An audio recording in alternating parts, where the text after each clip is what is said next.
Now, just imagine yourself going through life, seeing and thinking everything is physical, because you've been taught to believe so. Well, I am here to tell you that you have been lied to, because when we finally wake up to who we are, something very strange happens. We stop identifying with our ego selves because we realize they are impermanent, and only that which is permanent can be who we are. We are not our bodies or memories. We are not our thoughts or feelings. We aren't really any of these things, so we stop identifying with them. What happens is that detachment develops, an aloofness or distancing from everything that occurs. We wake up to the fact that life is an extended dream, and a relaxation is able to set in. It's a sense of calm or a feeling that all is well. We lose our identity with our lives, thoughts, and feelings. So we witness them, but we don't engage with them. We notice them, but we don't create stories with them. Since we don't create the stories that go along with these experiences called life, we become very quiet inside, and we are able to merely watch as life occurs. Now, the fear I often hear people express is, but won't we stop caring for other people? Won't we become so indifferent that we'll stop caring for anyone or anything and do nothing?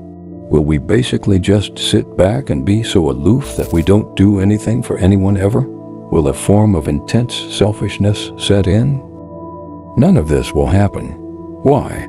We will also realize that everything we experience and see, from the farthest galaxies to our neighbors next door, are a part of the dream.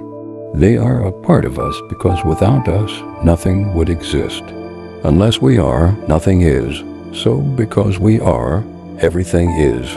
Thus, everything is who we are. We are everything that is permanent.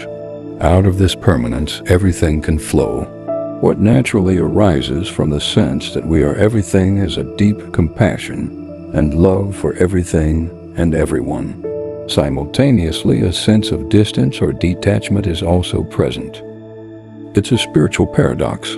Yet life is paradoxical in the sense that the only thing that is our awareness of what is.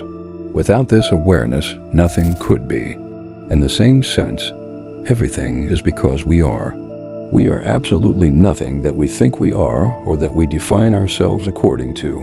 We are not our egos or ourselves. Yet out of that nothingness, everything is. We are nothing. We are everything. Ultimately, we just are. So we develop a witness to what flows out of that pure beingness. In that pure beingness, what spontaneously flows is an understanding that everything is because we are. There, it develops spontaneously a deep compassion for everything and everyone. We even witness that compassion which spontaneously flows from our awareness. And what you'll discover when you do this is that enlightened people are incredibly loving and kind.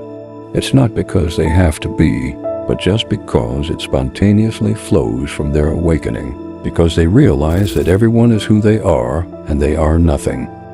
They love everything and everyone, but there is no involvement or need to change anything because everything is perfect. There will be great changes that occur, however, and yet everything is perfect. I know it's paradoxical, but life is paradoxical. Even science has proved this about life. If you ever get a chance to study quantum mechanics, you'll discover that light is a particle, and yet it's a wave. This is absolutely paradoxical, but it's the truth. Science works in paradoxes because it has discovered that life at its physical level is paradoxical. At the spiritual level, the same holds true. We are absolutely nothing, yet we are everything. That is the great understanding. That is the great love. Our lives go back and forth between these two. Love, emptiness, emptiness, love, detachment, compassion, detachment. We are that.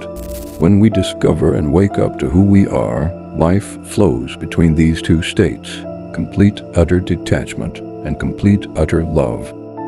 We wake up to who we are, but we understand that we are that which is permanent. The only thing that is permanent is true beingness, without labels. In that pure beingness there is only witnessing. When that passes and we die, when this dream we call life ends, then we become the non-dual Supreme Self, that we've always been, we always are, and we always will be. Thanks for listening to this wisdom. Subscribe for more spiritualology.